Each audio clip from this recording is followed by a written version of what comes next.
சிறகடிக்க ஆசை சீரியலில் இனி என்ன நடக்க போகுது தான் பார்க்க போகிறோம். இங்கே மீனாவை காங்காமல் முத்து ரொம்பவே வேதனையில் இருக்கார். இந்த சூழ்நிலையில் ஸ்டேஷனில் போய் கம்ப்ளைண்ட் பண்ணுறாரு.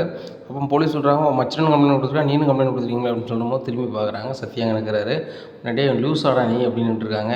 சார் இந்த மாதிரி இவரால் தான் எங்கள் அக்காவே காணலை, இவர் மேலே தான் சந்தேகமாக இருக்குது, இவர் விசாரிங்க வைங்க அப்படிங்கிறாங்க. தம்பி 24 மணி நேரம் பார்ப்போம், 24 மணி நேரத்தில் என்ன ஆகுதுன்னு பார்த்துட்டு அதுக்கப்புறம் செய்வது தம்பி நீங்கள் போய்ட்டு வாங்க அப்படிங்கிறாங்க. சார் முடிஞ்ச அளவு சீக்கிரம் கண்டுபிடிங்க சார் அப்படின்ட்டு சத்யா போகிறாரு. உடனே முத்து சொல்கிறாரு, வெளுத்து விட ஒழுங்க ஓடிடு அப்படிங்கிறாங்க. இப்படியா இருக்குது. இந்த சூழ்நிலையில் முத்து போலீஸ்ட்டு சொல்கிறாங்க, சார் இங்கே பாருங்கள், என் மனைவியை நான் ரொம்ப நேசிக்கிறேன். என் மனைவி என்ன நான் சொன்னேன்னு தெரியல, நான் விளையாட்டுக்கு பேசுனதை அவள் தப்பாக நினச்சிட்டாலும் நமக்கு தெரியல, அதனால் காணலை சார். இப்படி ஒரு நாள் அவள் போனதில்லை. ஆனால் அவள் என்கிட்ட கோவிச்சிட்டு போயிட்டாளா இல்லைன்னா ஏதாவது நடந்துட்டான்னு எனக்கு தெரியல சார் அப்படிங்கிறாங்க. தம்பி இங்கே பாருங்கள், உங்கள் மேலே உங்கள் மச்சினை சந்தேகப்படுறாரு. நீங்கள் உங்கள் மனைவியை காங்கலன்னு சொல்கிறீங்க. நான் 2 பெட்டிஷன் நான் எடுத்துருக்கிறேன், சரிங்களா? இது சம்மந்தமாக விசாரிக்கிறேன். ஆனால் 24 மணி நேரம்னா நான் எஃப்ஐஆர் போட்டு நான் விசாரிப்பேன். இப்போதைக்கு நான் எஃப்ஐஆர் போடாமல் தான் விசாரிப்பேன். 2 பேருக்கும் சிஎஸ்ஆர் தான் கொடுப்பேன் அப்படிங்கிறாங்க. சரி ஏதோ பண்ணுங்கள் சார், பண்ணி என் வீட்டமாக கண்டுபிடிங்க சார் அப்படிங்கிறாங்க. தம்பி சட்டப்படி நடவடிக்கை எடுப்பேன், சரியா? நான் 5 காசு வாங்க மாட்டேன், கரெக்டாக நான் பண்ணிடுவேன் தம்பி அப்படிங்கிறாங்க. சரி சார் அப்படிங்கிறாங்க. சரி நீங்கள் போய்ட்டு வாங்க, அந்த ட்ரைட்டர் ட்ரேடிங் சிஎஸ்ஆர் காப்பி மட்டும் வாங்கிட்டு போங்க அப்படிங்கிறாங்க. வாங்கிட்டு ரொம்பவே அழுதுட்டு போகிறாங்க. அப்போ செல்வம் சொல்கிறாங்க, கவலைப்படாத முத்து, நீ வீட்டுக்கு போகும் காலகட்டத்தில் கூட சிஸ்டர் வந்துடுவாங்க அப்படிங்கிறாங்க. அப்போ ஏன்டா கம்ப்ளைண்ட் கொடுக்க சொன்னேன் அப்படிங்கிறாங்க. இல்லை அப்பாவும் சொன்னாங்க, நானும் சொல்கிறேன். எதுக்கு சொல்கிறோம்னா சீக்கிரம் கண்டுபிடிச்சி, அதோட சீக்கிரம் கண்டுபிடிச்சா நல்லது தானே அப்படிங்கிறது தான் எனக்கு மனசுக்கு தோணுது. வீட்டுக்கு வந்திருப்பாங்க அப்படின்னு சொல்லிட்டு மீனா ஒரு கோயிலில் போய் உட்காந்து அழுதுகிட்டே இருக்கிறாங்க. நடையை சத்தும் போது நடையை சத்த போகிறோன்னு சொன்னோன்னே வீட்டுக்கு வந்துடுறாங்க. இந்த சூழ்நிலையில் மீனா வீட்டில் தண்ணி குடிச்சிட்டு இருக்காங்க. அப்போ முத்து வெளியிலேருந்து வராரு உள்ள. இதை பார்த்தோன்னே முத்துக்கு மீனா அப்படின்னு சொல்லிட்டு நேராக போய் அழுதுட்டு கட்டி பிடிச்சிக்கிறாரு. மீனா அப்படி ஒரு மாதிரி பார்க்குறாங்க. என்னை பிடிக்காம தான் வாழ்கிறேன்னு சொன்னவர் ஏன் அழுகிறாரு அப்படின்னு சொல்லிட்டு அமைதியாக இருக்காங்க. என்ன மீனா, நான் இவ்வளோத்துக்குள்ளே நான் உன்னை பிரிஞ்சு ரொம்ப கஷ்டப்பட்டேன் அப்படின்னா அப்படி இப்படின்னு என்னமோ சொல்கிறாரு. இதை பார்த்து மீனா சொல்கிறாங்க, நான்லாம் இந்த வீடு விட்டு போனால் நீங்கள் கவலைலாம் படுவீங்களாங்க, இனி கவலைப்படுறதுக்கு ஆட்கள்லாம் இருக்காங்களாங்க அப்படின்னுட்டு இருக்காங்க. உடனே ரவி வராரு. அண்ணி உங்களை தேடி எங்கெங்களாமோ அலைஞ்சா அண்ணி, ரொம்ப கஷ்டப்பட்டான் அண்ணன், அவங்க மேலே ரொம்ப பாசம் வச்சுருக்கான் அண்ணி. அவன் என்ன பிரச்சனை எது பிரச்சனை எனக்கு தெரியல அண்ணி, ஆனால் ரொம்ப பாசம் வச்சுருக்கான் அவங்க மேலே, ஆனால் அவனால் எப்படி சொல்லணும்னு அவனுக்கு தெரியல அப்படிங்கிறாங்க. அண்ணாமலையும் வராங்க. மீனா அவன் கொஞ்சம் விளையாட்டுக்கு பேசணும்னு சொல்லிட்டு எதை பேசணும்னு தெரியாமல் யோசனை பண்ணாமல் பேசிடுறான். அது உன் மனசை கஷ்டப்படுத்தியிருக்கு, காயப்படுத்தியிருக்குன்னு என்னால் புரிஞ்சிக்க முடியுது. இல்லைனா இவ்வளோ நேரம் நீ வராமல் இருக்கவே மாட்டேன். நான் இந்த கோயிலில் போய் நீ பார்த்துருக்க சொல்லணும், கோயிலில் நாங்கள் பார்க்காம விட்டது தப்பு தான் அப்படிங்கிறாங்க. இல்லைம்மா, யார் என்ன பேசினாலும் பரவாயில்லை, இவர் என்னை இப்படி பேசும்போது ரொம்ப தாங்கிக்க முடியல. அத்தை எப்பவும் இப்படி தான் பேசுவாங்க, ரோஹிணி ஒரு மாதிரி நடத்துவாங்க, மற்றவங்களாம் ஒரு மாதிரி நடத்துவாங்க, அது எனக்கு பிரச்சனை இல்லைம்மா. ஏன்னா இவர் என்ன இப்படி சொல்லிட்டார்ல, அதான் எனக்கு ரொம்ப தாங்கவே முடியல அப்படிங்கிறாங்க. பின்ன நான் விளையாட்டுக்கு சொன்னது இப்படி ஆகும்னு நினச்சி கூட பார்க்கல, அந்த மனோஜை கிண்டல் பண்ணணுங்கிறதுக்காக தான் சொன்னேன். ஆனால் நீ தப்பாக நினச்சிக்கிட்டேன், நான் தப்பாக நினச்சிக்கிட்டேன் மீனா அப்படின்னு சொல்லிட்டு ரொம்ப எழுதுறாரு முத்து. மீனா 2 பேருமே நீங்கள் ரொம்ப பாசம் வச்சுருக்கீங்க, தயவு செய்து நீங்கள் இன்னுமே நான் நீங்கள் ஒரு நிமிஷம் பிரியதை கூட நான் அனுமதிக்க முடியாது அப்படிங்கிறாங்க. அண்ணாமலை எங்களை மன்னிச்சிருக்கோம்மா அப்படிங்கிறாங்க. எப்பா நானும் இந்த மாதிரி நடத்துக்கவே மாட்டேன்பா அப்படி இப்படின்னுட்டு இருக்காங்க. சரி போங்க நல்ல மாதிரி இருங்க அப்படிங்கிறாங்க. உடனே முத்து மீனா இரு நான் வரேன் அப்படின்னு சொல்லிட்டு நேராக அந்த கடைக்கு போகிறாரு. போய் அந்த இயற்கை சாப்பாட்டு கடைக்கு போகிறாரு. அண்ணன் மெஸ்ஸுக்கு போகிறாரு. போயிட்டு இந்த மாதிரி சார் அல்வா வேணும் அப்படிங்கிறாங்க. அல்வா கொடுக்குறாங்க. என்ன தம்பி இவ்வளோ நேரத்துக்கு வந்திருக்கீங்க அப்படிங்கிறாங்க. இல்லை சார், நான் காலையில் வாங்கிட்டு போனேன், என் வீட்டில் இல்லை, இப்போ தான் வந்திருக்கா, என்கிட்ட கோவத்தில் எங்கேயோ போயிட்டு 1/2 மணி நேரம் கழிச்சு இப்போ தான் சார் வந்திருக்கா, அதான் சார் வாங்கிட்டு போகிறேன் அப்படிங்கிறாங்க. சரி தம்பி சூடாக இருக்குது கொண்டு போங்க. தம்பி ஒன்று சொல்லணும் அப்படிங்கிறாங்க. என்ன சார் அப்படிங்கிறாங்க. இல்லை தம்பி, இந்த மெஸ்ஸை ரொம்ப நாளாக நான் நடத்திட்டு இருந்தேன், நானே வீட்டமாக ரொம்பவே நடத்திட்டோம். எங்களுக்கு வாரிசு இல்லாததுனால இந்த மெஸ்ஸை தொடர்ந்து நடத்த முடியுமான்னு தெரியல. அதனால் யாராவது பாரம்பரியம் மிக்கமாக சூப்பராக சமைக்கிறவங்க, கெமிக்கல் எதுவும் பயன்படுத்தாமல் மக்களுக்கு ஊர் விளைவிக்காமல் நல்ல சமையல் பண்ணி கொடுக்குறவங்க யாராவது இருந்தால் சொல்லுங்கள், இந்த மெஸ்ஸை அவங்களுக்கே கொடுத்துடலாம். மெஸ்ஸுக்கு பெரிய அளவில் காசு எதுவும் தரவையாகவே இல்லை, மாதம் வெறும் 100 ரூபா கொடுத்தா போதும் இந்த மெஸ்ஸுக்கு. அது கரண்ட் பில்லுக்கு தான், வேறு எதுக்குமே இல்லை. அவ்வளோதான் கரண்ட் பில்லுமே வரும், ஏன்னா ஒரு பல்பு தானே போட்டிருக்கோம், ஒரு 2 ஃபேன் தான் இருக்குது, அதனால் பெரிய அளவில் கரண்ட் பில்லும் வராது, அதனால் மாதம் 100 ரூபா மட்டும் கொடுத்தா போதும் அப்படிங்கிறாங்க. ஐயா, எனக்கு அது தெரிஞ்சவங்க யாரும் இல்லை, ஆனால் என் வீட்டம்மா நல்லா சமைப்பாங்க, ஆனால் அவள் இதை கடையை நடத்துவாளான்னு எனக்கு தெரியலை அப்படிங்கிறாங்க. தம்பி ஒன்றும் இல்லை, ஒரு நாள் நீங்கள் கூட்டிகிட்டு வாங்க, வீட்டம்மாட்ட சொல்ல வேண்டாம், இந்த மாதிரி மெஸ் எடுத்து நடத்துறியா வைக்கிறான்லாம் கேட்க வேணாம், நீங்கள் கூப்பிட்டு வாங்க, வரும்போது நம்ம ஃப்ரெண்ட்லியாக பேசிப்போம், பேசினோடனே வீட்டம்மாவும் அவங்களும் சமையல் பண்ண இடத்துக்கு போகட்டும். இந்த மாதிரி சமைக்கிறதுக்கு என்னென்ன சேர்ப்பாங்க, என்னென்ன சேர்க்கணுன்னு மாதிரி சும்மையாவது விளையாட்டு பேசுகிற மாதிரி பேசினா அதில் எப்படி சமைக்கிறாங்க, சமைக்கிறவங்களுக்கு கண்டிப்பாக வந்து இயற்கையாக சமைக்கிறவங்களுக்கு என்னென்ன போட்டு சமைக்கணும், எப்படி சமைக்கணுங்கிறத வாய் வழியிலே சொல்லிடுவாங்க. அந்த ருசியை நம்மளால் உணர முடியும் அந்த அனுபவத்தில். அவங்க ஓகே அப்படின்ட்டாங்க, என் வீட்டம்மா ஓகேன்ட்டாங்கன்னா நான் கடையை கொடுத்துட்றேன் தம்பி, அதை பற்றி ஒன்றுமே இல்லை. இல்லை உங்கள் தெரிஞ்சவங்களா இருந்தாலும் சரி தான் அப்படிங்கிறாங்க. சரி சார், என் வீட்டம்மா நல்லா சமைப்பாங்க, நான் கேட்டுக்கிறேன் சார். இன்றைக்கி நிலைமைக்கு வந்து நான் இந்த மெஸ் எடுத்து நடத்துகிறேன், இடத்துல அதான் பேசல அப்படி இல்லை சார். இன்றைக்கி வந்து நான் அவள்கிட்ட சமரசம் ஆகி ஆகணும். என் வீட்டம்மா வராமல் ரொம்ப கஷ்டமாக இருந்துச்சு. இப்போ வந்த பிறகு தான் சார் மனநிறைவாக இருக்குது. இந்த அல்வா கொண்டு போகிறேன் சார் அப்படிங்கிறாங்க. சரி தம்பி, இந்த அல்வா கூப்பிட்டு போங்க, காதல் கூடிரும் அப்படிங்கிறாங்க. சரி தம்பி, மறந்துடாதங்க, இந்த மெஸ்ஸு வந்து யாருக்காவது நம்பிக்கையான ஆட்கள் கொடுக்கணும், நல்ல ஆள் நடத்தணும், அப்படி ஒரு ஆள். ஏன்னா ஒன்றும் வீட்டம்மா இல்லை உங்களுக்கு வேண்டிய ஆளாக இருக்கணும், சொல்லுங்கள் நம்ம கொடுத்துடலாம். என்ன தம்பி அப்படிங்கிறாங்க. ரொம்ப நன்றிங்கய்யா, நீங்கள் பார்த்த 2வது பழக்கத்தில் இப்படி சொல்கிறீங்களேய்யா அப்படிங்கிறாங்க. இல்லை தம்பி, நீங்கள் வெகுளியாக பேசுனீங்க, அதுபோக ஒரு அகத்தின் அழகு முகத்தில் தெரியுது தம்பி, உங்கள் முகத்தில் நீங்கள் நல்ல பையன். ஏதோ ஒரு வகையில் உங்களுக்கும் உங்கள் வீட்டம்மாவுக்கும் கருத்து வச்சு வந்திருக்கு, அவ்வளோதான். மற்றபடி யார் மனசையும் கஷ்டப்படுத்துங்கிற நோக்கம் உங்களுக்கோ இருக்க வாய்ப்பு இல்லை, உங்கள் வீட்டம்மாவுக்கும் இருக்க வாய்ப்பு இல்லை. ஏன்னா நம்ம எப்படி சேர்றோமோ நம்ம சேர்க்க அதுக்கேற்றாப்புல தான் இருக்கும். அதனால் வந்து அதுக்கு வாய்ப்பே இல்லை. நீங்கள் நல்லா வருவீங்க. முதல்ல நம்ம வீட்டம்மா போய் சமரசமாகுங்க. அதன் பின்பு ஒரு நாள் கூட்டுவாங்க. முடிஞ்சளவு ஒரு 2 வாரத்துக்குள்ள வந்தீங்கன்னா நல்லாயிருக்கும். ஏன்னா இதுக்கு மேலே நடத்த முடியுமான்னு தெரியல. நாங்களும் பூர்வீக கிராமத்தில் போய் செட்டில் ஆகலாம்னு இருக்கோம். சென்னையில் வந்து இந்த நகர நாகரிகத்தில் எங்களால் வந்து நகர்ந்து போக முடியல. ஒரு ரோட்டை கிராஸ் பண்ணால் கூட ரொம்ப கஷ்டமாக இருக்குது தம்பி. ஏன்னா வயசாகி போச்சு, பைக்கெலாம் ஓட்டும் போது சரியாக கண் பிடிபட மாட்டுக்கு. அதனால் கிராமத்து வாழ்க்கையே வந்து எளிமையாக வாழ்ந்துடலாம், சொந்த ஊருக்கே போயிடலாம், கும்பகோணத்துக்கே போயிடலான்ட்டு இருக்கோம் அப்படிங்கிறாங்க. ஐயா உங்களுக்கு சொந்த ஊர் கும்பகோணமா அப்படிங்கிறாங்க. ஆமாம் அப்படிங்கிறாங்க. எங்களுக்கும் பக்கத்தில் தான் ஐயா சொந்த கிராமம் அப்படிங்கிறாங்க. அப்படியா, சரி சரி சரி, ரொம்ப சந்தோஷம். இங்கே இருக்கீங்களோ அப்படிங்கிறாங்க. ஆமாம் ஐயா, எங்கள் அப்பா இங்கே ரயில்வேல வேலை பார்த்தாங்க, அப்படியே இங்கேயே செட்டில் ஆகிருக்கிறாங்க. நான்லாம் வளர்ந்தது எல்லாமே கிராமத்தில் தான் அப்படிங்கிறாங்க. தம்பி, உங்களை பார்த்தாலே தெரியுது கிராமத்து அன்பு இருக்குது. அதை தான் நான் வந்து உங்களை சாப்பாடு பரிமாறும் போதே முதல் நாளே நான் கேட்டேன் அப்படிங்கிறாங்க. ஐயா நேரம் ஆயிடுச்சு, நான் இன்னொரு நாள் வந்து பேசுகிறேன் ஐயா அப்படிங்கிறாங்க. சரி, வரும்போது நீங்கள் உங்கள் வீட்டம்மாவும் கூட்டுவாங்க, அவங்களையும் பார்க்கணுன்னு ஆசைப்பட்றோம். அதுபோக எங்களுடைய மெஸ்ஸுடைய ஓனரை வந்து நாங்கள் பார்க்கணும்ல அப்படிங்கிறாங்க. சரிங்கய்யா, போயிட்டு வரேன் அப்படின்னு சொல்லிட்டு வீட்டுக்கு போகிறாங்க. போனோடனே மீனா கேட்குறாங்க, எங்கெங்க அவசர அவசரமாக போனீங்க அப்படிங்கிறாங்க. இது புடி அப்படிங்கிறாங்க. என்னது அப்படிங்கிறாங்க. அல்வா. என்ன அல்வா கொடுக்குறீங்களா அப்படிங்கிறாங்க. இல்லை மீனா, அந்த ஒரு கடைக்கு நான் சாப்பிட போனேன், அவங்க சொன்னாங்க இந்த மாதிரி புருஷன் முன்னாடி சண்டையாக போட்டாங்கனாக்கா பூவும் அல்வா வாங்கிட்டு போனால் சமரசம் ஆயிரும்னு சொன்னாங்க அப்படிங்கிறாங்க. நீங்கள் தான் என்கிட்ட சண்டையே போடலையே அப்படிங்கிறாங்க. அப்படியா மீனா, நீ கோவப்பட்டு போனால அதுக்கு என்ன கொடுக்கணும் அப்படிங்கிறாங்க. என்கிட்டயே கேளுங்க. சரி, இந்த அல்வா சாப்பிடுங்க அப்படின்னு சொல்லிட்டு மீனா வந்து முத்துக்கு பிரித்து ஊட்டி விட்றாங்க. மீனா உனக்கு வேணுது மீனா அப்படிங்கிறாங்க. யார் சாப்பிட்டானுங்க அப்படின்னு சொன்னோன்னே முத்து வந்து மீனா ஊட்டி விட்றாங்க. நல்லதாக இருக்குல்ல அப்படிங்கிறாங்க. ஆமாம், பாரம்பரிய முறையில் சமைக்காங்க, அந்த மெஸ்ஸை வந்து அவங்க வந்து யாருக்காவது கொடுக்க போகிறாங்களா அப்படிங்கிறாங்க. ஏங்க மெஸ்ஸு வந்து ஒழுங்காக ஓடலையா அப்படிங்கிறாங்க. மீனா, கூட்டம்னா கூட்டம், அவ்வளோ கூட்டம், அவங்களுக்கு வயசாயிருச்சு, குழந்தைகள் இல்லை, அவங்களுக்கு வந்து நகர நாகரிகத்தில் வாழ்கிறது பிடிக்கல, அதனால் கிராமத்து வாழ்க்கையே வாழ்ந்துடலாம் போயிடலான்னு பார்க்குறாங்க. ஆனால் இந்த கடையை வந்து அவங்க கிட்டத்தட்ட 40 வருஷத்துக்கு மேலே நடத்திட்டாங்க. இந்த கடையை கொடுத்துட்டு போனால் நல்லாயிருக்கும்னு நினைக்கிறாங்க. அதனால தான் வந்து யாராவது தெரிஞ்சவங்க இருந்தால் சொல்லுங்கள் அப்படின்னாங்க. உங்களுக்கு தெரிஞ்சவங்க யார்ட்டையாவது அப்படி சொல்லுங்கள் அப்படிங்கிறாங்க. எனக்கு தெரிஞ்ச ஆள், சமைக்க தெரிஞ்ச ஒரே ஆள் நீ தான் மீனா. எங்கள் அம்மா சமைப்பாங்க, ஆனால் எங்கள் அம்மாவுக்கு நல்லா சமைக்க தெரியாது. ஆனால் நீ வந்து பாரம்பரிய முறையில் தான் சமைப்ப, கெமிக்கல் எதுவுமே சேர்க்க மாட்டே, மசாலா பொடி கூட நீ வந்து அரைச்சி தான் போடுவ, அப்படி தான் அவங்க சமைக்கிறாங்க. என்ன அப்படி ஏதாவது பண்ணலாமா மீனா அப்படின்னு கேட்குறாங்க. இப்போதைக்கு இந்த நடமாடும் பூக்கடை நடத்துறதே பெரும்பாடாக இருக்குது, இதுவே வந்து நமக்கு 500 1000 தான் கிடச்சிட்ருக்கு, இதுவே கஷ்டமாக இருக்குது அப்படிங்கிறாங்க. இல்லை மீனா, அந்த கடை ஓரமாக வந்து ஒரு பூக்கடையும் போட்டுக்கலாம், நீ அதை வந்து பூக்கடை காலையில் கட்டி வச்சுட்டு அது வரவங்க போகிறவங்க வாங்கிக்குவாங்க, அது போக அந்த பைக்கு நம்மளுக்கு கடைக்கு போயிட்டு வர்றதுக்கு உனக்கு ஆகும், பைக் ஒன்றும் இல்லை. அதுபோக வந்துட்டு நம்மளுக்கு ஆன்லைனில் ஆர்டரு, மற்றபடி நம்மளுக்கு கல்யாண ஆர்டர்லாம் வழக்கம்போல் எடுத்து செய்யலாம், அந்த ஹோட்டலையும் நடத்தலாம், உனக்கு விருப்பம் இருந்தால் சொல்லு அப்படிங்கிறாங்க. இப்படி பேசிகிட்டு இருக்கும்போது விஜயா சவுண்டாக பேசிகிட்டு இருக்காங்க. ஏங்க இந்த மீனா வந்து அவள் சௌரியத்துக்கு போகிறா வாரா, இந்த வீட்டில் என்ன தான் நடக்கு அப்படிங்கிறாங்க. உடனே அண்ணாமலை சொல்கிறாங்க, எல்லோரும் தான் நடக்காங்க, என்ன சொல்லு அப்படிங்கிறாங்க. இது வேறு யாராவது இவ்வளோ நேரம் கழிச்சு வந்தால் நீங்கள் விடுவீங்களாங்க அப்படிங்கிறாங்க.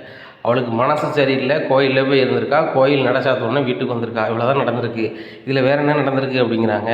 ஏங்க ஒரு பொம்பளை பிள்ளை வந்து இப்படி வந்து இருந்தால் அவர் வீட்டுக்கு நல்லது தாங்க, அப்படியாங்க எப்படியாங்கங்க, ஆண் என்ன பெண் என்ன வேறுபாடு, 2 பேரும் யார் போனாலும் விரைவாக வீட்டுக்கு வரணுங்க தான் நடைமுறை, அவளுக்கு கொஞ்சம் மனசுக்கு சரியில்லை, லேட்டாக வந்திருக்கா, விடு இந்த கதையை விடு அப்படிங்கிறாங்க. ஏங்க நாளைக்கு காலையிலே எழுந்திரிச்சி சமைக்கணும், இல்லைன்னா நல்லா இருக்காது அப்படிங்கிறாங்க. இன்னும் முத்து வராரு. ஏன் நல்லா இருக்காது? இன்றைக்கி வந்து ரோஹிணி சமைச்சி நீங்கள் சாப்பிட்டீங்களா, அதே மாதிரி சமைச்சி சாப்பிடுங்க, இதில் என்ன இருக்குது அப்படிங்கிறாங்க. உடனே மீனா வராங்க. அத்தை ரோஹிணி சமைக்க தெரியாதுன்னு சொல்லிக்கிட்டு இருந்தாங்க, இப்போ சமைச்சிட்டாங்க. அவங்க ஒரு நாள் சமைக்கட்டும், நான் ஒரு நாள் சமைக்கிறேன், ஸ்ருதி ஃபேமிலியில் ஒரு நாள் சமைக்கட்டும், ஒவ்வொருத்தரும் ஒவ்வொரு நாள் சமைச்சிட்டு போகிறது அப்படிங்கிறாங்க. ஏய் ஸ்ருதினா அப்படி சமைப்பா அப்படிங்கிறாங்க. அத்தை ஸ்ருதி சமைக்கலான்னா ஸ்ருதி கணக்கில் நீங்கள் சமைச்சு கொடுங்க, அதை பற்றி ஒன்றுமே இல்லை. இன்னமும் வந்து என்னால் ஃபுல் அண்ட் ஃபுல்லாக சமைக்க முடியாத, நான் இந்த வீட்டுக்காக வந்து சமைக்கிறேன் அப்படின்னு சொன்னால் எல்லோரும் வேணும் அப்படிங்க தான் சமைக்கிறேன். ஆனால் நீங்கள் யாருமே வந்து என்னை வேண்டான்னு தான் நினைக்கிறீங்க. இப்போ நான் வந்து கோயிலில் போய் இருந்தாலும் கூட நான் காணாமல் போயிட்டேன் அப்படி இப்படின்னு சொல்லி பேசியிருக்கீங்க. இதெல்லாம் நல்லதில்லை. என்னடி என் வீட்டில் இருந்தே நல்லதில்லை, அது இல்லை இதுலன்னு பேசிகிட்டு இருக்கேன். சாதாரணமாக அந்த ஒருத்த பூவை கட்டி விற்றுக்கிட்டு உனக்கு இந்த வரத்து வந்துக்கிட்டு இருக்கே அப்படிங்கிறாங்க. அப்போ தான் மீனா நினைக்காங்க, நம்மளும் இந்த வீட்டுக்குள்ளே இருக்கணும்னா நல்ல தொழிலை பண்ணணும், 4 பேர் மதிக்கு இது மாதிரி பெரிய அளவில் தொழிலை பண்ணணும், இந்த பூ வியாபாரம் பண்ணாலும் பெருசாக பண்ணணும். என் வீட்டுக்காரர் சொன்ன மாதிரி அந்த மெஸ்ஸை எடுத்து நடத்தினாலும், அந்த அண்ணன் மெஸ்ஸை எடுத்து நடத்தினாலும் நம்ம பெரிய ஆளாக வரணும் அப்படி இப்படின்னு நினைக்காங்க மனசுக்குள்ளே. உடனே பார்த்தியா மீனா, இவங்க முன்னாடி நம்ம வாழ்ந்து காட்டணும் அப்படிங்கிறாங்க. டே இந்த டிரைவர் தொழில் பார்த்துட்டு 500க்கும் 1000த்துக்கும் ஓட்டிக்கிட்டு நீ பெரிய முன்னேறிடுவியா, இல்லை மனோஜ் மாதிரி தான் லட்சக்கணக்கில் போட்டு தொழில் பண்ணிடுவியா? ஒரு நாளைக்கு வருமானம் மட்டுமே அவனுக்கு 1000 கணக்கில் வருது. ஏன்னா உனக்கு வந்து 50க்கு 100க்கு தான் நீனும் பொண்டாட்டி போராடிட்டு இருக்கீங்க. போனால் போதும், இந்த வீட்டில் உங்களை 2 பேரும் நான் இருக்க வச்சுட்டு இருக்கேன் அப்படிங்கிறாங்க. உடனே அண்ணாமலை சொல்கிறாரு, என்ன பார்க்க உனக்கு இடக்கா தெரியுதா விஜயா? ஓடியில் உன் பாட்டில் பேசிக்கிட்டே இருக்க, வீடு வந்து என் பேர்லேயும் தான் இருக்குது, உன் பேர்லேயும் தான் இருக்குது. என் வீடுன்னு கிடக்காத, என் பங்கில் நீ வராதானே, நீ வராமல் இருந்துருவியா? இல்லைன்னா உனக்கு வேண்டாதவங்க உனக்கு வேண்டியவங்க தான் வராமல் இருந்துருவாங்களா? இதெல்லாம் பேசாத சரியா? என் பிள்ளை இங்கே தான் இருப்பான், என் மருமகன் இங்கே தான் இருப்பான். என்ன அவங்களுக்கு இந்த வீட்டில் மேடியில் பெரிய ரூம் எடுத்து கொடுக்க தான் போகிறேன், மேலே தனி சமையல் பண்ணதுக்கு சமையல் கட்டி கொடுக்க தான் போகிறேன் அப்படிங்கிறாங்க. ஏங்க நீங்கள் வேணால் ஒரு ஃப்ளோரே கட்டி கொடுங்க, எனக்கு என்னங்க அப்படிங்கிறாங்க. உடனே வேணாலும் பாரு விஜயா, வீம்புக்குனாலும் லோனை போட்டு மேலே ஒரு ஃப்ளோர் கட்டி கொடுத்துருவேன், முத்து மீனா இருங்கன்னு சொல்லிட்டு போயிடுவேன். ஆனால் அவங்க வந்து இப்படி கிடைக்குன்னு ஏற்றுக்கிட மாட்டாங்க. நாங்கள் எப்பவும் போல் மொட்டை மாடிலையும் இருந்துக்கிட்டோம், ஏன்பா வீண் செலவுன்னு தான் சொல்லுவான் முத்து.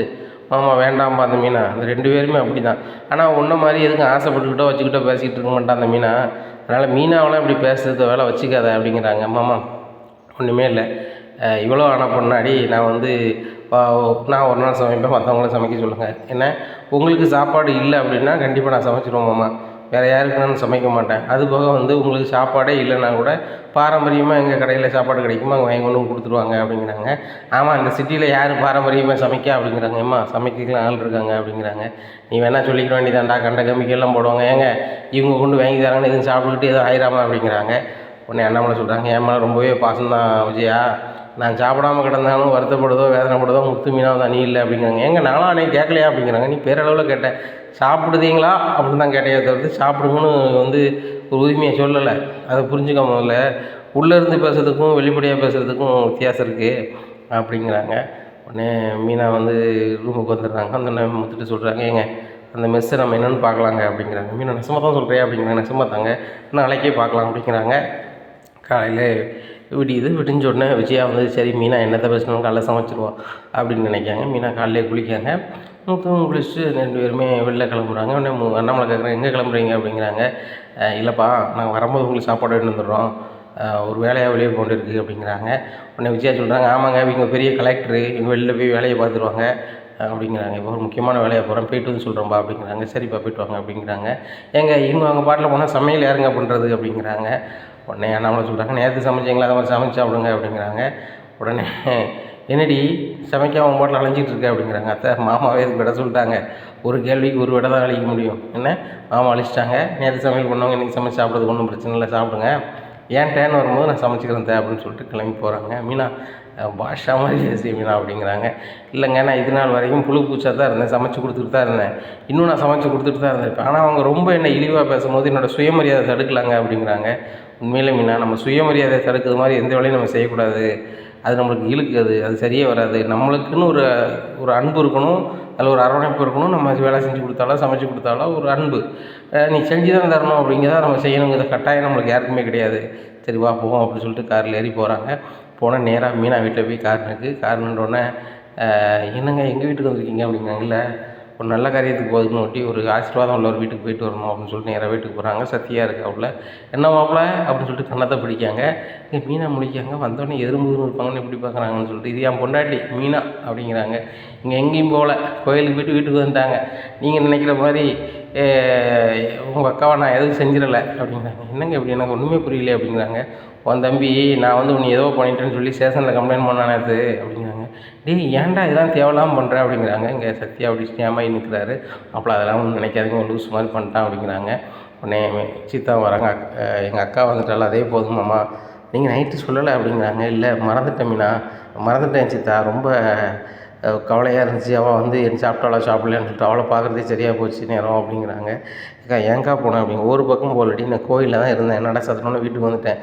இவர் தான் வந்து ரொம்ப அட்டா புரளி பண்ணியிருக்காரு. இவனும் தேவையில்லாமல் கம்ப்ளைண்ட் பண்ணியிருக்கான்னு மாமா சொல்லவே தான் எனக்கு தெரியுது. டே அந்த கம்ப்ளைண்ட்டை முதல்ல வாபஸ் வாங்கடா அப்படிங்கிறாங்க. உடனே சரிக்கா அப்படிங்கிறாங்க. உடனே அத்தை நாங்கள் ஒரு முக்கியமான வேலையாக போகிறோம், போயிட்டு வந்து சொல்கிறத அப்படிங்கிறாங்க. சரி மருமகனே, ரொம்ப சந்தோஷமாக இருக்குது மீனா வந்ததில்லை அப்படிங்கிறாங்க.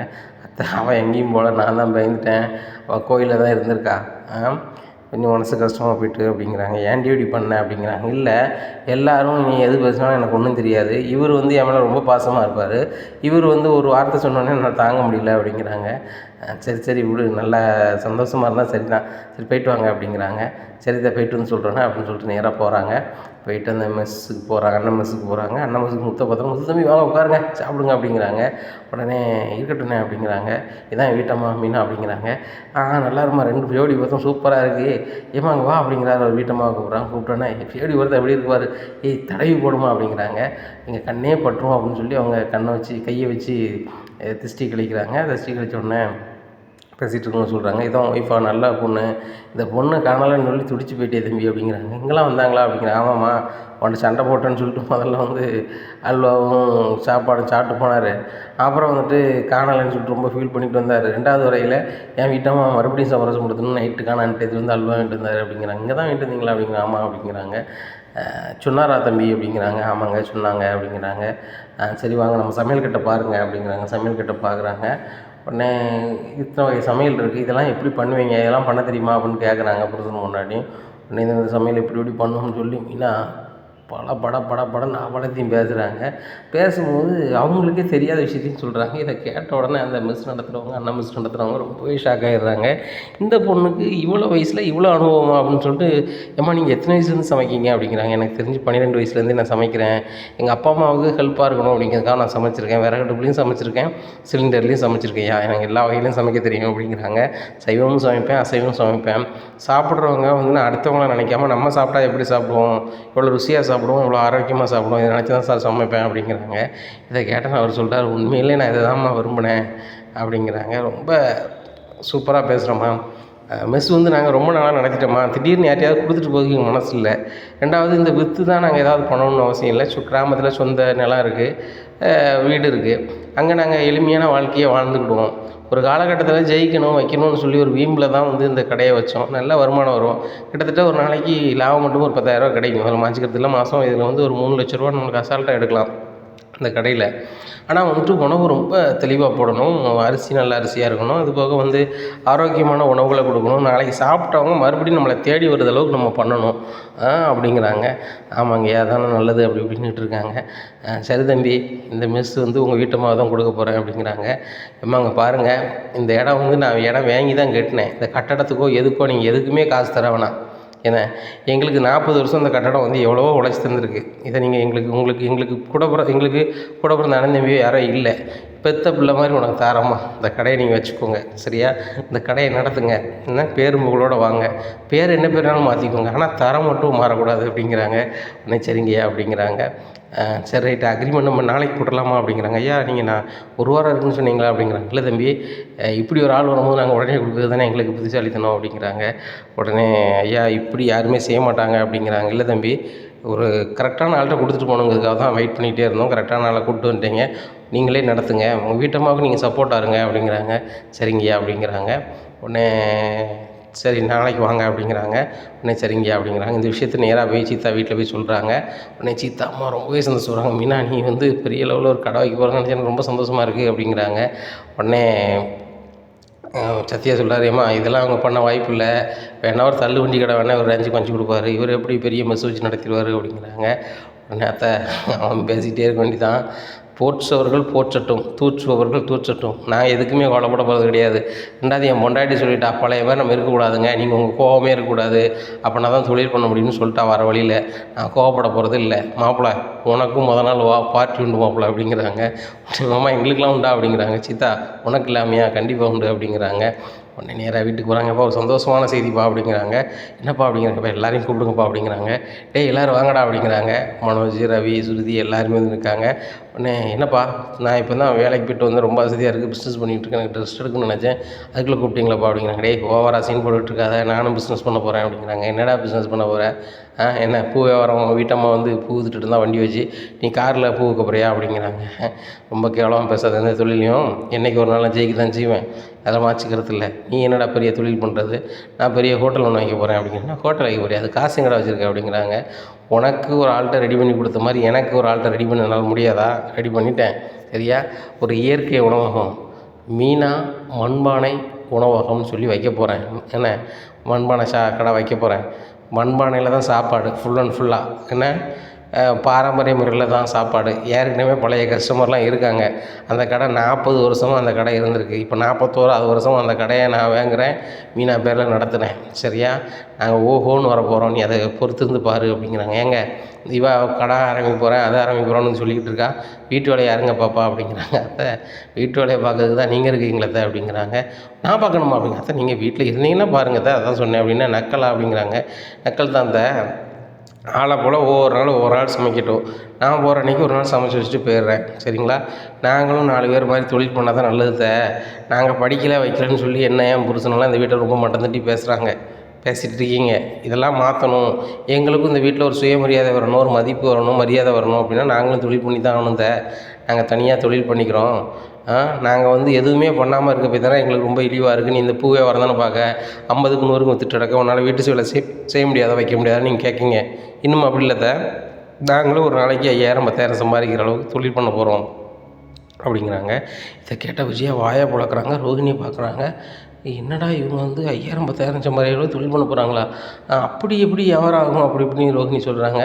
ஏம்மா ஆகுது ஆகலை, தனியாக பிஸ்னஸ் பண்ண போகிறோம் சரியா, நீங்கள் தான் பிஸ்னஸ் பண்ணீங்களா, நாங்கள் பண்ண முடியாதா அப்படின்னு சொல்கிறாங்க. இங்கே ரோஹிணிக்கு பயங்கர வயிற்றுச்சலாக இருக்குது. யார் மிஸ்ஸு அப்படி இப்படி முடிச்சுட்டு இருக்காங்க. உடனேப்பா நாளைக்கு வந்து அந்த கடையை வந்து நம்ம மீனா பேரில் வந்து எழுதி கொடுக்காங்கப்பா, ரிஜிஸ்ட்ரேஷன் நாளைக்கு, அதனால் நீங்கள் கண்டிப்பாக வந்துடணும்பா, வீட்டில் எல்லோரும் வந்துடணும்பா அப்படிங்கிறாங்க. உடனே நாங்களாம் வரல வைக்கலன்னு சொல்லிட்டு விஜயா பேசுகிறாங்க. சரிப்பா யார் வராங்களோ வரல, நீ வந்துடுவாப்பா அப்படிங்கிறாங்க. நான் வந்துடுவேன் அப்படிங்கிறாங்க. ரவி சுருதின்னு சொல்லுவாங்க, நாங்கள் வந்துடுவோம் அப்படிங்கிறாங்க. உடனே அண்ணி வாழ்த்துக்கள் அண்ணி, நான் வந்து ரெஸ்டாரண்ட் மாதிரி பெரிய அளவில் வைக்கலான்னு பார்த்தேன், நீங்கள் வந்து பாரம்பரிய உணவு நம்ம 2 பேருக்கும் பயங்கர ஒற்றுமை. நீங்கள் வந்து பாரம்பரிய உணவு கொடுங்க, நான் கொஞ்சம் தள்ளி வேறு ரெஸ்டாரண்ட் வச்சுக்கிறேன், வட இந்திய உணவுகள் அப்படிங்கிறாங்க. சரி ரவி அப்படின்னுட்டு இருக்காங்க. இந்த சூழ்நிலையில் காலையில் விடியுது. நம்மளை காலையில் ஆளாக புறப்பட்டு மாப்பிள்ளை மாதிரி உட்காந்துருக்காரு. உடனே விஜயா வராங்க. எங்கே காலையில் புறப்பட்டு உட்காந்துருக்கீங்க அப்படிங்கிறாங்க. என் பையன் ஒரு தொழில் பண்ண போகிறான், என் மருமகன் ஒரு தொழில் பண்ண போகிறா, அதுக்கு ரிஜிஸ்ட்ரேஷன் பண்ணதுக்கு அந்த பத்திர ஆஃபீஸ் போகிறோம் அப்படிங்கிறாங்க. ஏங்க அவன் சும்மா ஏதோ உழம்பிட்டு இருந்தாலும் நீங்கள் பேசிகிட்டு இருக்கீங்களே அப்படிங்கிறாங்க. அவன் உடம்புல கரெக்டாக தான் இருக்கான் முத்து அப்படிங்கிறாங்க. முத்து புறப்பட்டு ஒரு மாப்பிள்ளை வேலை மாதிரி வராரு. மீனா புறப்பட்டு பட்டு சேலையில் வராங்க. இன்னும் ஏங்க இப்படிலாம் புறப்பட்டு போனால் வீட்டு வேலையை யாருங்க பாப்பா அப்படிங்கிறாங்க. வீட்டு வேலையை நீ தான் வீட்டில் இருக்க, வீட்டு வேலையை பாரு அப்படிங்கிறாரு. நம்மளாம் விஜயா ரொம்பவே ஷாக்காக இப்போ வாங்க போவோம் அப்படின்னு சொல்லிட்டு முடிவு கிளம்பி போகிறாங்க. இங்கே விஜயாவுக்கு பயங்கர ஷாக்காக என்ன ஆண்டி இப்படி பண்ணுறாங்க இந்த மீனா வீட்டுக்கு வந்த பிறகு சமையல் வேலை பார்ப்பாங்கன்னு பார்த்தேன், இப்போ சமையல் வேலையை பண்ணலாம் வைக்கல, அவங்க பாட்டில் கிளம்பி போகிறாங்க அப்படிங்கிறாங்க. ஆமாம்மா அவள் சமைச்சா தான் நம்ம சாப்பிடணும் வைக்கணும்னு நினச்சிட்டு இருக்கா, இன்னும் அப்படி இருக்கக்கூடாது, நீ சமைமா இன்றைக்கி, நாளைக்கு வந்து சுருதிக்கு பதிலாக நான் சமைக்கேன், மறுநாள் அவள் சமைக்கட்டும் அப்படிங்கிறாங்க. என்னத்த எனக்கு பார்லரில் வேலை இருக்கு அப்படிங்கிறாங்க. இப்போ அவளுக்கு தான் பிஸ்னஸ் பண்ண போகிறான்ட்டு போகிறாள, இவர் என்ன செய்கிறது, நம்ம சாப்பிட்டு தானே ஆகணும், அவங்க கடையில் சாப்பிட்ருவாங்க, நம்ம என்ன செய்ய முடியும் அப்படிங்கிறாங்க. அத்தை அவங்கெல்லாம் இப்படி பாரம்பரிய சமையல்னு பெரிய அளவில் வச்சாங்கன்னா பெரிய ஆள் ஆயிடுவாங்க, இந்த வீட்டில் மரியாதையே இருக்காது, குறிப்பாக அவங்கள மதிக்கவே மாட்டாங்க அப்படிங்கிறாங்க. அதுக்கு என்னம்மா நம்ம செய்கிறது அப்படிங்கிறாங்க. இந்த பிஸ்னஸ் பண்ண வேண்டாம் அப்படின்னு சொல்லி மாமாவுக்கு ஃபோன் அடித்து சொல்லுங்கள் அப்படிங்கிறாங்க. நான் சொன்னால் கேட்க மாட்டாரம்மா அப்படிங்கிறாங்க. நீங்கள் சொல்லுங்க ஒரு வாட்டிக்கு பல வாட்டி சொல்லும் போது சரி எரிச்சப்பட்டு வேணான்னு சொல்லிடுவாங்கள்ல அப்படிங்கிறாங்க. உடனே விஜயா வந்து நம்மளே ஃபோன் அடிக்காங்க. ஃபோன் அடிச்சு ஏங்க இந்த பிஸ்னஸில் அவங்களுக்கு சரி வராதுங்க, வேண்டான்னு சொல்லுங்கள் அப்படிங்கிறாங்க. விஜயா ஃபோனை முதல்ல வை, என் பொண்டாட்டி கெட்டின பொண்டாட்டின்னு சொல்லி ஃபோன் எடுத்து பேசிகிட்டு இருக்கேன், நீ 3வது மனுஷி மாதிரி பேசிகிட்டு இருக்க. என் பையனும் என் மருமகனும் ஒரு தொழில் பண்ண போகிறாங்க, அது சம்மந்தமாக நான் வந்து பத்திர ஆஃபீஸ் ரிஜிஸ்டர் ஆஃபீஸுக்கு போய்கிட்டு இருக்கேன். அந்த இடத்த வந்து இவங்க பேரில் எழுதி கொடுக்காங்க அந்த கடையை, அது சம்மந்தமாக போய்ட்டு புழுன்னு இருக்க போன வை அப்படிங்கிறாங்க. நேராக அங்கே போகிறாங்க. ஐயா நீங்கள் செய்கிற உதவி மிகப்பெரிய உதவின்னு சொல்லிட்டு அண்ணாமலை கையெடுத்து கும்பிட்றாரு. ஐயா எனக்கு செய்கிற உதவி தான் அவங்க ஒரு பெரிய உதவி. இந்த கடையை வந்து நம்பிக்கையான ஆள், நல்லா சமைக்குது, ஒரு மனசாட்சி உள்ள ஆட்கள்கிட்ட கொடுத்துட்டு போகணுன்னு நினச்சேன். ஏன்னா கொடுத்துட்டு தான் கிராமத்துக்கு போகணும் அப்படின்னு நினச்சிக்கிட்டே இருந்தேன். ரொம்ப நாளாக ஆட்கள் தேடிக்கிட்டு இருந்தேன். அந்த தம்பியை பார்த்தேன், ஒரு நல்ல பையனாக தெரிஞ்சிச்சு. அவங்க வீட்டம்மா வந்தாங்க, அவங்களுடைய பேச்சுக்கள் எல்லாமே பார்க்கும்போது நல்லா சமையல் பண்ணுவாங்கன்னு தெரிஞ்சுக்கிட்டேன். அதனால தான் அந்த கடையை அவங்க பேரில் கொடுக்கேன் அப்படிங்கிறாங்க. ஐயா இந்த மனசு யாருக்கும் வராதையா அப்படிங்கிறாங்க. இல்லையா எனக்கு பிள்ளை குட்டி எதுவும் கிடையாது, என்ன ஏதாவது யாருக்காவது ஒரு பிரயோஜனமாக கொடுக்கணும்ல ஐயா, அதான் அவங்கள்ட்ட கொடுத்துட்டேன் அப்படிங்கிறாங்க. அந்த பத்திர ஆஃபீஸில் போய் இவங்க பேரில் மீனா பேரில் கடை எழுதி கொடுக்காங்க. உடனே முத்து மீனா அவங்க காலில் விழுந்து ஆசீர்வாதம் வாங்குறாங்க. இப்படி வெறுமனே யாருமே தரமாட்டாங்க, எங்கிட்ட 5 ரூபா காசு கிடையாது, எங்களை நம்பி வந்து கடையும் கொடுத்து அதில் இருக்கிற பொருட்களெல்லாம் கொடுத்து நீங்கள் இவ்வளோ காலம் நடத்தின கஸ்டமரையும் கட்டி கொடுத்து யாருமே பண்ண மாட்டாங்க அப்படிங்கிறாங்க. உடனே இல்லைம்மா எனக்கு வந்து தோணுச்சு, ஏதோ ஒரு வகையில் வந்து இந்த பையன்கிட்ட வந்து இந்த கடையை ஒப்படைக்கணும்னு தோணிக்கிட்டே இருந்துச்சு. அதன் அடிப்படையில் தான் அந்த தம்பியை நானாக தான் கூப்பிட்டு பேசினேன். அவரும் முதல்ல தயங்கினார், அப்புறம் என் வீட்டம்மாட்ட கேட்டு பார்க்குறேன் சார்னு வந்துட்டார். உங்கள்கிட்ட கேட்டிருக்காங்க, நீங்களும் சரின்றிருக்கீங்க, வந்திருக்கீங்க, இது நடந்திருக்கு, இது வந்து நம்ம கையில் இல்லை கடவுள் கையில் இருக்குது. அதனால் வந்து ஒன்றும் பிரச்சனை இல்லைம்மா, நீங்கள் நடத்துங்க, நல்ல மாதிரி வாங்க. உங்களுக்கு வந்து என்ன சப்போர்ட் வேணாலும் பொருளாதார ரீதியாக நான் என்னென்னாலும் பண்ணுறேன். அங்கே இருந்தால் கூட நீங்கள் ஏதாவது பணம் கேட்டால் கூட நான் ஹெல்ப் பண்ணுறேன், ஒன்றும் பிரச்சனை இல்லை, உங்கள் அக்கௌண்ட்டில் போட்டு விட்ருறேன். நீங்கள் கடையை மட்டும் நல்ல மாதிரி நடத்திட்டு வாங்க அப்படின்னு சொல்லிட்டு கையில் ஒரு 50,000 கொடுக்காரு. ஐயா நீங்கள் கடந்ததே பெரிய விஷயம், பணம்லாம் வேண்டாயா அப்படிங்கிறாங்க. தம்பி இது என் அன்பு பரிசு. எப்படி ஒரு வீட்டை பால் காய்ச்சா வந்து மொய் செய்வாங்களோ அது வந்து கொடுக்கணுங்கிற கட்டாயம் கிடையாது, ஒரு அன்பில் கொடுக்குறது. அதேமாதிரி அன்பில் தரேன், இந்த 50,000 வச்சுக்கோங்க, இதிலேருந்து கடையை ஆரம்பிங்க, உங்களுக்கு பொருள் எல்லாமே இருக்குது. இது வந்து நான் கொடுக்குறது வந்து அரிசி பருப்பு என்னென்ன வாங்கிக்கோங்க, ஜேன்னு ஆரம்பிங்க. என்ன பேர் வந்து உங்களுக்கு என்ன பேர் பிடிக்கும் அதுக்கு ஏற்றாலும் மாற்றிக்கோங்க அப்படிங்கிறாங்க. ஆமாங்கய்யா நீங்கள் பாரம்பரிய முறையில் சமைச்சிங்க, இப்போ நாங்கள் மண்பானையிலே எல்லாமே சமைக்கலான்னு இருக்கோம்யா, மண்பானையில் பாரம்பரியமாக சமைக்கலான்னு இருக்கோம் அப்படிங்கிறாங்க. தம்பி இந்த சந்தோஷமாக இருக்குது. நாங்கள் மண்பானையில் வயசாகிருச்சா இறக்க வைக்க வந்து மண்பானை உடஞ்சிடக்கூடாது அப்படிங்கிறதுக்காக பித்தளை பாத்திரத்தில் சமைச்சிட்ருந்தோம். நீங்கள் மண்பானையில் சமைங்க, அது மனமும் அருமையாக இருக்கும், ஆயுசும் மக்களுக்கு கூட, சாப்பாடும் ரொம்ப நேரமாக கெடாது, ரொம்ப அதில் நட்பலன் இருக்குது அப்படிங்கிறாங்க. ஆமாங்கய்யா மண்பானையில் தான் ஏன் சமைக்க போகிறோம் அப்படிங்கிறாங்க. உடனே அண்ணாமலை சொல்கிறாங்க, ஐயா உண்மையிலே ரொம்ப பெருமையாக இருக்குய்யா அவங்களை நினைக்கும் போது அப்படிங்கிறாங்க. இல்லையா என் பெத்த பிள்ளை மாதிரி நினைக்கிறேன். எந்த வகையில் அந்த பிள்ளை வந்து முத்துட்ட வந்து கோவப்பட்டுட்டு போணுச்சு எனக்கு தெரியல. ஆனால் அந்த அவர் சொல்லுகையில் மாமியாருக்கும் மருமகளுக்கு ஏதாவது பிரச்சனையா, இல்லை கஷ்டப்பட்ட பிள்ளையை கட்டுறதுனால வந்து பிரச்சனையா அப்படின்னு சொல்ல மாதிரி நான் யோசித்தேன். அதுபோக வந்து அந்த பிள்ளைக்கு நம்ம ஏன் தகப்பனாக இருக்கக்கூடாது, நம்மளுக்கு தான் பிள்ளை இல்லையே, அவங்க பிள்ளை, அவங்க நம்மளை பிள்ளையை எடுத்துக்கிடுவோம், அவங்களுக்கு பேரன் பேத்தி வந்தால் கூட நம்ம பேரன் பேத்தியாக, அவங்க பிள்ளைகள் வந்தால் கூட நம்ம பேரன் பேத்தியாக நினச்சிக்கிடுவோம் அப்படின்னு நினைக்கிற அளவுக்கு வந்துட்டோம் ஐயா அப்படிங்கிறாங்க. ஐயா ரொம்ப சந்தோஷம் அப்படிங்கிறாங்க. போய்ட்டு வரோம் அப்படிங்கிறாங்க. உடனே நீங்கள் கொஞ்ச நாள் எங்கள் வீட்டில் இருந்து போகலாமே அப்படிங்கிறாங்க. தம்பி தப்பாக நினச்சிக்காதீங்க, நான் வந்து இன்றைக்கி கடையை எழுதி கொடுத்துட்டு நாளைக்கு நான் கிராமத்தில் இருக்கேன்னு ஊரில் சொல்லிட்டேன், வாக்கு மாறக்கூடாது ஐயா, நான் போயிட்டு வரேன், இன்னொரு நாள் உங்கள் மெஸ்ஸுக்கு வரேன் அப்படிங்கிறாங்க. ஐயா உங்கள் மெஸ்ஸியா அப்படிங்கிறாங்க. இப்போ மெஸ்ஸு உங்களுக்கு எழுதி கொடுத்தாச்சு, மெஸ்ஸு உங்கள் மெஸ்ஸு நீங்கள் நடத்துகிறீங்க, உங்கள் பேரும் புகழும் எப்படி வருதுன்ட்டு நான் பொறுத்திருந்து பார்க்குறேன்.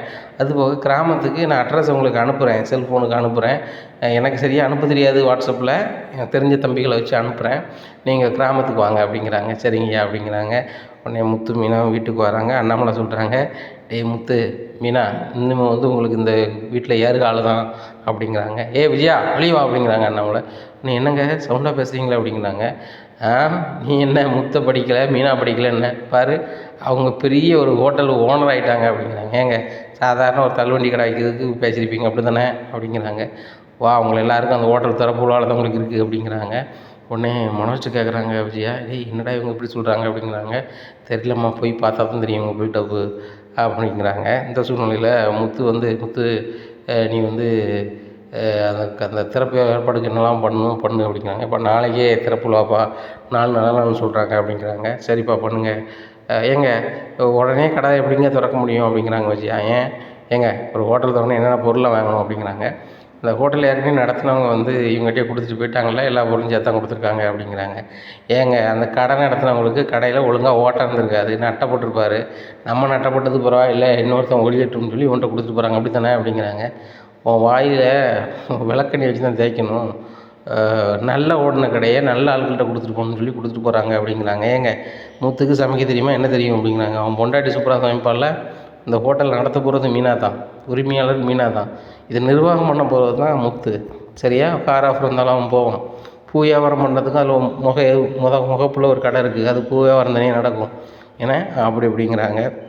இதை கேட்ட விஜயாவுக்கு ஓவராக படம் போடுறாங்க. போனால் தெரியும், பெட்டி கடை மாதிரி ஏதாவது ஒன்று கொடுத்துருப்பான், எவனாவது சும்மா எவன் கொடுப்பான் அப்படி இப்படின்ட்டு நினச்சிட்ருக்காங்க. இந்த சூழ்நிலையில் பால் காய்ப்புகள்லாம் ஏற்பாடு பண்ணி வச்சுட்டு எல்லாத்தையுமே கூப்பிட்றாங்க. எல்லாருமே போகிறாங்க. உடனே மனோஜ்கிட்ட ரோகிணி கேட்குறாங்க, பெரிய கடையாக இருக்குமோ அப்படிங்கிறாங்க. ரோகிணி, நம்ம கடவுளுக்குலாம் பெருசாக இருக்காது, இது ஒரு சாதாரண ஒரு பெட்டி கடை மாதிரி இருக்கும், ஓவராக சீன் போட்டுட்ருக்காங்க, போனால் தெரிஞ்சிட போகுது அப்படிங்கிறாங்க. நேராக அங்கே போய் இறங்குறாங்க. இங்கே பார்த்தா மீனா மண்பானை உணவகம்னு சொல்லிட்டு மிஸ்ஸுன்னு போட்டு கடையில் பயங்கரமாக போர்டு இருக்குது, மீனா போட்டா இருக்குது, அதில் அண்ணாமலை போட்டாவும் பெருசாக இருக்குது. இதை பார்த்த விஜயாவுக்கு ரொம்பவே கடுப்பாக இருக்குது. என்ன ரோகிணி இவ்வளோ பெரிய கடையாக இருக்குது அப்படிங்கிறாங்க. ஆமாம் ஆண்டி, பார்க்கவே ஒரு மாதிரி இருக்குது அப்படிங்கிறாங்க. பார்க்குறாங்க, அங்கங்கே பார்க்குறாங்க. பயங்கர ராயலாக இருக்குது கடை. அந்த கடை திறப்பு விழாவுக்கு ஏகப்பட்ட பேர் வந்து சாப்பிடுதாங்க. சாப்பாடு பரிமாறதுக்கு ஒரு 6 பேரை விட்டுருக்காரு முத்து. அவங்களால சாப்பாடு வச்சு முடியலை. இதை பார்த்தோன்னே விஜயா ரொம்பவே அரண்டுறாங்க. என்னங்க திறப்பு விழான்னு சொன்னால் இன்றைக்கி இவ்வளோ சாப்பாடு ஓடுது அப்படின்னு சொல்லிட்டு நம்மள்ட்ட சொல்லுங்க, நீங்கள் இவ்வளோ கூட்டம் இருக்குது அப்படிங்கிறாங்க. இப்படி கடையை தான் வந்து அவங்களுக்கு கொடுத்துருக்காங்க. இன்றைக்கி தான் கடை திறப்பு விழா, இன்றைக்கே வந்துட்டு பாரு இவ்வளோ கூட்டம் வருது பாரு. ஏங்க ரிப்பன்லாம் கட் பண்ணலாம், உங்களுக்குலாம் எந்த மரியாதையும் கொடுக்கல அப்படிங்கிறாங்க. இது ஹோட்டல், ஏற்கனவே நடந்துகிட்டு இருந்த ஹோட்டலில் வந்து பேரை மாற்றிட்டு நடத்துகிறாங்க. நேற்று நடந்துகிட்டு இருந்த மாதிரி இன்றைக்கி நடத்துகிறாங்க, அவ்வளோதான், எந்த தடையும் கிடையாது அதில் அப்படின்னுட்டு இருக்காங்க. இங்கே பயங்கர சமைச்சிட்டு சாப்பிட்டுட்டு சொல்கிறாங்க, நாங்கள் ரெகுலராக இங்கே ரொம்ப நாளாக சாப்பிட்டுட்டு இருந்தோம், 10 வருஷமாக காலம் சாப்பிட்டுட்டு இருக்கேன், ஆனால் வந்து இன்றைக்கி வந்து ரொம்ப ருசியாக இருக்குது அப்படிங்கிறாங்க. ஐயா மண்பானையில் சமைக்க ஆரம்பிச்சிட்டோம் அப்படிங்கிறாங்க. ஐயா ரொம்ப சூப்பராக இருக்கியான்னு எல்லாருமே சொல்லிட்டு போகிறாங்க. உடனே உங்கள் கைராசி நல்லா இருக்குது அப்படி இப்படின்ட்டு போகிறாங்க. இதை பார்த்த விஜயாவுக்கும் ரோகிணிக்கும் பயங்கர கடுப்பு. உடனே மனோஜ் சொல்கிறாங்க, அம்மா இப்படிலாம் இவங்க வியாபாரம் பண்ணாங்கன்னா உண்மையிலே பெரிய கோடீஸ்வரங்களாகிடுவாங்க, போகிற பக்கம் பார்த்தா நம்ம அவங்கள கை கட்டி நிற்க வேண்டி இருக்குமாம்மா அப்படிங்கிறாங்க. டேய் மனோஜ், உங்கள் மாமா வந்து இப்போ 30 லட்ச ரூபா அனுப்பியிருக்காரு, இன்னொரு 2-3 கோடி ரூபா அனுப்ப சொல்லிட்டா, இதோட பெரிய ரெஸ்டாரண்ட் வச்சு விட்றா, 2-3 தொழில் பண்ணுடா, பண்ணால் தாண்டா இந்த முத்து மீனா முன்னாடி நீ எந்திரிச்சு நடக்க முடியும் அப்படிங்கிறாங்க. ரோகிணி, உங்கள் அப்பாட்ட எப்படியாவது பேசி ஒரு 2 கோடி ரூபாய் அனுப்ப சொல்லு, நம்ம பெரிய ரெஸ்டாரண்ட் வச்சிடலாம், இவங்க என்ன பெரிய மண்பானை கடை வைக்கிறது, இது மாதிரி பல மடங்கு ஏத்தாப்புல வச்சிடலாம், ஏத்தாப்புல தான் இடம் இருக்குது அப்படிங்கிறாங்க. மனோஜ், நீங்கள் ஏத்தாப்புல இடம் இருக்குன்னு ஏத்தாப்புல தந்துருவாங்களா அப்படிங்கிறாங்க. ரோகிணி, 10 ரூபாங்க இடத்துல 100 ரூபா கொடுத்தா அவங்க தர போகிறாங்க அப்படிங்கிறாங்க. அதுக்கு பணம் வேணுமா மனோஜ் அப்படிங்க. உங்கள் அப்பாட்ட கேளு அப்படிங்கிறாங்க. எங்கள் அப்பா தான் ஜெயிலில் இருக்காரு அப்படிங்கிறாங்க. ஆமாம்ல, சரி நம்ம இப்போதைக்கு நம்ம ஃபர்னிச்சர் கடையை பெருசாக கொண்டு வருவோம் அப்படின்னு சொல்லிட்டு பேசிகிட்டு இருக்காங்க. சரி மனோஜ், நம்ம கிளம்புவோம் அப்படிங்கிறாங்க. ரோகிணி, வாசனையை பார்த்தல மண்பானை சாப்பாடு, நான் உட்காந்து ஒரு வாய் சாப்பிட்ருவோம், வாங்க அப்படிங்கிறாங்க. டேய் சாப்பாடு அலையாதுடா அப்படிங்கிறாங்க விஜயா. மனோஜ், கேவலப்படுத்தாதீங்க அப்படிங்கிறாங்க. இங்கே ரோகிணிக்கும் எச்சு வருது. சரி மனோஜ் சாப்பிடுவோம் அப்படின்னு சொல்லிட்டு உட்காந்து சாப்பிட்றாங்க. நாட்டுக்கோழி குழம்பு மண்பானையில் சமையல், அப்பா பிச்சு கிடந்தது, வெட்டுன்னு வெட்டுதாங்க விஜயா. இதை பார்த்து அண்ணாமலை சிரிக்கார். உடனே என்ன விஜயா சாப்பாடு எப்படி இருக்குது அப்படிங்கிறாங்க. ஏதோ இருக்குது அப்படிங்கிறாங்க. ஏதோ இருக்குதுன்னு சொல்லியாமையா 3 வாட்டி வாங்கி சாப்பிடுதேன், சாப்பிடு நம்ம பையன் கடை தானே, சாப்பிடு அப்படிங்கிறாங்க. இங்கே விஜயாவுக்கு வேறு வழி இல்லாமல் நல்லா சாப்பிட்றாங்க. இதை பார்த்து முத்து ரொம்ப சந்தோஷப்படுறாரு. நம்ம அம்மாவுக்கு நம்மளை பிடிக்கலனா கூட நம்ம ஒரு கடை தருவோம், அது தொடப்பிலாவுக்கு வந்துட்டாங்க சாப்பிட்றாங்களே அப்படின்னு சொல்லிட்டு உடனே மீனா சொல்கிறாங்க, சாப்பிடுங்க அப்படிங்கிறாங்க. விஜயாவுக்கு ரொம்ப கடுப்பாக இருக்குது. இவெல்லாம் ஒரு ஹோட்டல் ஆரம்பிக்கிற அளவுக்கு ஆச்சு, அந்த ஹோட்டலில் நம்ம சாப்பிடுற மாதிரி ஆகிப்போச்சு அப்படின்னு சொல்லிட்டு சரி ரைட்டு அங்கே வீட்டுக்கு போனாலும் சாப்பாடு இல்லை அப்படின்னு சொல்லிட்டு சாப்பிட்றாங்க. இந்த சூழ்நிலை மனோஜ் சொல்கிறாரு, டேய் பார்சல் கிடைக்குமா அப்படிங்கிறாங்க. பார்சல் கிடைக்கும், பைசா கொடுத்துட்டு கல்லால் வாங்கிக்கோ, அங்கே ஒரு படித்த பையனாக வச்சுருக்கேன் கல்லாவில், அந்த பையன்ட்ட கொடு, புல் அடித்து வாங்கிட்டு போ அப்படிங்கிறாங்க. டேய் எனக்கே காசா அப்படிங்கிறாங்க. டேய் நீ எனக்கு கூட பிறந்த அண்ணன் மாதிரிலாம் கிடையாது, நீ 3ஆம் மாதம் மாதிரி தான், மீதி எல்லாருக்குமே பணம் கிடையாது, நீ சாப்பிட்டது பணம் கட்டு போயிரு அப்படிங்கிறாங்க. உடனே மீனா சொல்கிறாங்க, எங்கே சும்மா இருங்க அப்படிங்கிறாங்க. மீனா, ஒரு நாளைக்கு நீ சும்மா கொடுத்தேன்னு வச்சுக்கேன், மறுநாள் இதே நேரத்துக்கு வந்து நிற்பான் அப்படிங்கிறாங்க. உடனே ரோகிணி சொல்கிறாங்க, யாரும் எங்களுக்கு இலவசமாக தர வேண்டாம் அப்படின்னு சொல்லி கல்லால் பணத்தை கட்டிட்டு மனோஜ் ஜாக்கெட்டை சாப்பிட்டு இவங்க சண்டை சாப்பிட்ட சாப்பாடு எல்லாத்துக்குமே பணம் கொடுத்து போயிடுறாங்க. உடனே மீனா சொல்கிறாங்க, வேண்டாம் ரோகிணி அப்படிங்கிறாங்க. உடனே முத்து சொல்கிறாரு, விளையாட்டு சொன்ன வாங்கிட்டு போயிருங்க அப்படிங்கிறாங்க. உடனே அண்ணாமலை சொல்கிறாங்க, முதல் நாள் சாப்பிட்டா பணம் கொடுக்கணும்ல, அவங்க கை இப்போ நம்ம வீட்டிலேருந்து யாராவது கொடுத்தா நல்லது தான், நானும் கொடுக்குறேன் அப்படின்னு சொல்லிட்டு கொடுக்குறாங்க. இப்போ வேண்டாம்பா அப்படிங்கிறாங்க.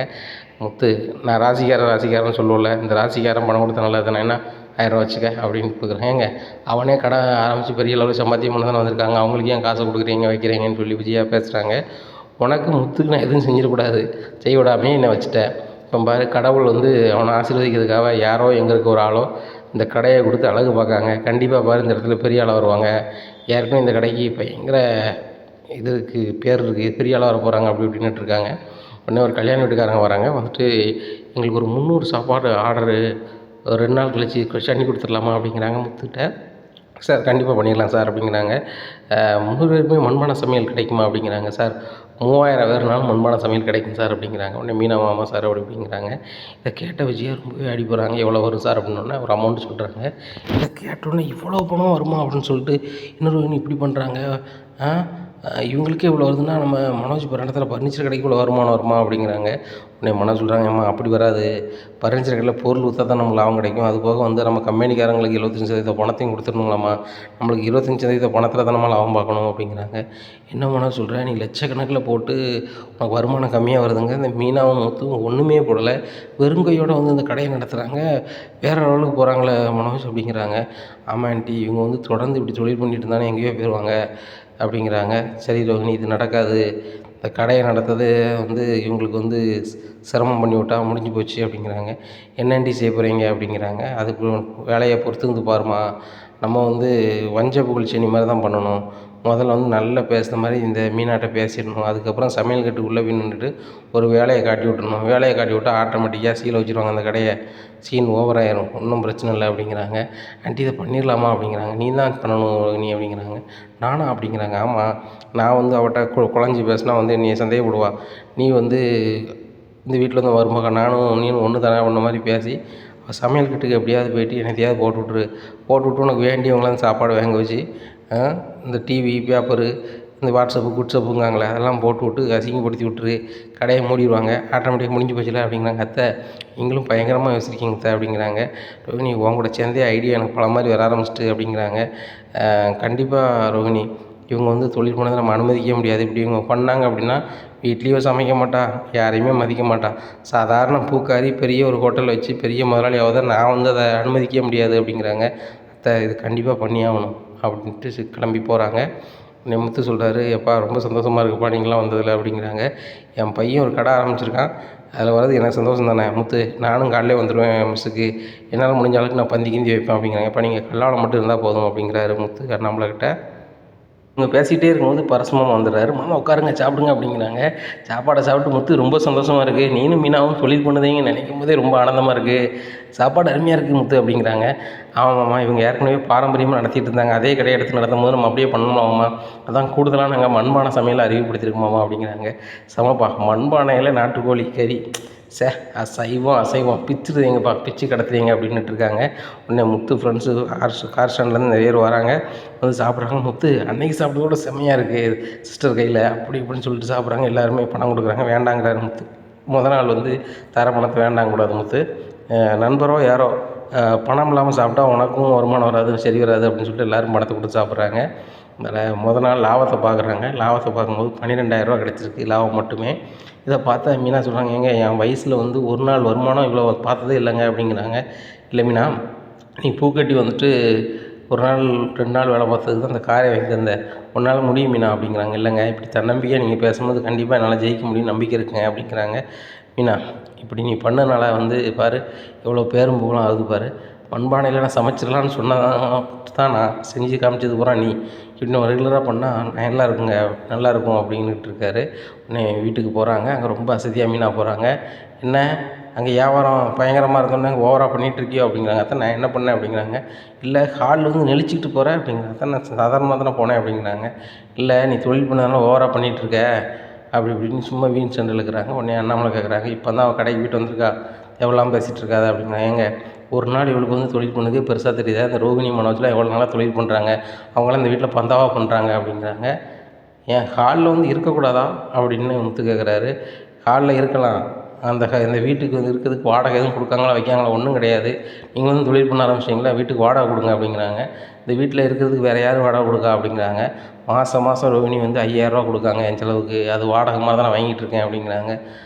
மீனா ஒரு 5,000 கொடு அப்படிங்கிறாங்க. உடனே 5,000 கொடுக்குறாங்க.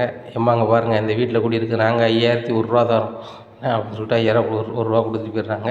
இங்கே விஜயாவுக்கு கடுப்பாக இருக்குது. இதை அப்படியே ரோஹிணிகிட்ட சொல்கிறாங்க. ரோஹிணி சொல்கிறாங்க, அத்தை அவங்க 5,000 தான் தராங்க அத்தை, நான் அடுத்த மாதத்துலேருந்து 10,000 தரேன் அப்படிங்கிறாங்க. உடனே மனோஜ் சொல்கிறாங்க, நம்ம ஏன் அம்மாவை கொடுக்கணும் அப்படிங்கிறாங்க. இல்லை மனோஜ், நம்ம கொடுத்தாகணும், அந்த ஒன்றும் இல்லாத மீனவே வந்து 5,000 மாதம் கொடுக்கும்போது நம்ம 10,000 கொடுக்கண்டாமா அப்படிங்கிறாங்க. இல்லை அம்மாட்ட கொடுத்தது வேண்டாம் அப்படி இப்படின்னுட்டு இருக்காரு. அப்போ தான் மனோஜ் நினைக்கிறான், அம்மாட்ட இருந்தால் நம்ம பணம் வாங்கிக்கலாமேன்னு சொல்லிட்டு, சரி ரோஹிணி கொடுக்கலாம் விடு அப்படின்னு சொல்லிட்டு இருக்காங்க. உடனே விஜயா நினைக்காங்க, சரி ரைட்டு ரோஹிணி 10,000 தராங்க, அவள் பூக்காரி 5,000 15,000 ஆச்சு. அந்த சுருதி ரவியும் அவங்க ஒரு 10,000 இருந்தால் மாதம் 25,000 ஆச்சு, ஜாலியாக நம்ம செலவு பண்ணலாம் அப்படின்னு நினைக்கிறாங்க. அப்படி நினச்சாலும் கூட இந்த மீனா வந்து 5,000 தரதுனால நம்மளை வந்து ரொம்ப மட்டமாக நினைப்பாளோ அப்படின்னு சொல்லிட்டு ஒரு வகையாக நினைக்காங்க. சரி இதை நம்ம ஃபோன் பண்ணி கேட்போமே பார்வதிட்டு, பார்வதிக்கு ஃபோன் பண்ணி கேட்காங்க. பார்வதி, இந்த மீனா மெஸ் வச்சுருக்கா அப்படிங்கிறாங்க. என்கிட்ட சொல்லவே இல்லை அப்படிங்கிறாங்க. உன்கிட்ட எப்படி சொல்லுவாங்க, அவங்க தான் பெரிய ஆள் ஆகிட்டாங்களே, மெஸ் ஆரம்பிச்சிட்டாங்க, எனக்கு வேறு இப்போ மாதம் 5,000 செலவுக்கு தரா அப்படிங்கிறாங்க. என்ன மீனாவினி விடலையா அப்படிங்கிறாங்க. இல்லை அவங்க தான் தந்திருக்காங்க, இது வந்து நல்லதா கெட்டதா அப்படிங்கிறாங்க. விஜயா, அவங்களா தந்ததா ரொம்ப சந்தோஷமாக இருக்கும், நீனா கேட்டு வேணால் நல்லது கிடையாது அப்படிங்கிறாங்க. உடனே விஜயா சொல்கிறாங்க, அவங்க எப்படி தருவாங்க, என் வீட்டில் இருக்குது அவங்க வாடகை தரணும்லா அப்படிங்கிறாங்க. உடனே பார்வதி சொல்கிறாங்க, பெத்த பையனும் மருமகனும் இருக்கிறதுக்கு நீ வாடகை வாங்குவியா, என்ன விஜயா மனசி நீ அப்படிங்கிறாங்க. என்ன நீ இப்படி பேசிகிட்டு இருக்க, அவங்க கடையில் போய் ஓசியில் சாப்பிடலாம்னு சொல்லி அவங்களும் சப்போர்ட் பண்ணி பேசிகிட்டு இருக்கியோ அப்படிங்கிறாங்க. நீ எப்படி நினச்சாலும் விஜயா சரிதான், அவங்க குணத்துக்கு வந்து நீ இப்படி நடந்துக்கிறது ரொம்ப தப்பு. நீங்கள் எது பண்ணாலும் சரி தான், முத்து மீனாவும் உங்களுக்கு நன்மை மட்டும்தான் செய்வாங்க. குறிப்பாக உன்னை வந்து அந்தளவுக்கு பார்க்காங்க, உன்னையும் உன் வீட்டுக்காரையும். நீ வந்து முத்து மீனாட்டி வந்து 3வது மனுஷன் மாதிரி நடந்த அப்படின்னா பின்காலத்தில் ரொம்ப கஷ்டப்படுவ அப்படிங்கிறாங்க. பார்வதி ஃபோனை வை, நான் ஓன்ட்ட ஃபோன் அடித்து பேசுனது என் தப்பு தான் அப்படிங்கிறாங்க. சரி விஜயா, இன்னும் நீ எனக்கு ஃபோன் அடிக்காத, உன் குணம் வந்து அரக்க குணமாக மாறிடுச்சு அப்படிங்கிறாங்க. இதை கேட்ட விஜயா ரொம்பவே ஷாக்காகி நிற்கிறாங்க. இனி என்ன நடக்கும் இந்த விஜயா வீட்டில் அப்படிங்கிறதையும், மீனா முத்து இந்த தொழிலில் எப்படிலாம் சாதித்து பெரிய ஆளாக வருவாங்க அப்படிங்கிறதையும் பொறுத்திருந்து பார்க்கலாம். நம்ம சேனலை நீங்கள் மறக்காமல் லைக் அண்ட் சப்ஸ்கிரைப் பண்ணுங்கள். நன்றி, வணக்கம்.